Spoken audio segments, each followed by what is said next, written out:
ఓ క్రైస్తవుడా, ఎందుకని ఈ రోజును మనము పవిత్ర శుక్రవారం అని పిలుస్తూ ఉంటాము?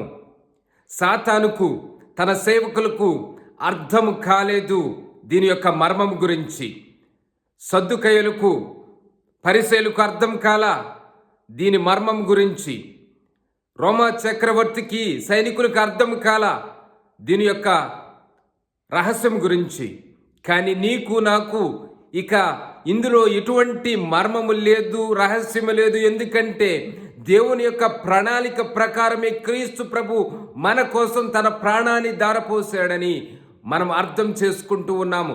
సిలువలో నలగగొట్టబడినటువంటి యేసుక్రీస్తుని యొక్క దేహము దివ్యమైన స్వస్థతను మనకు చేకూరుస్తూ ఉంది.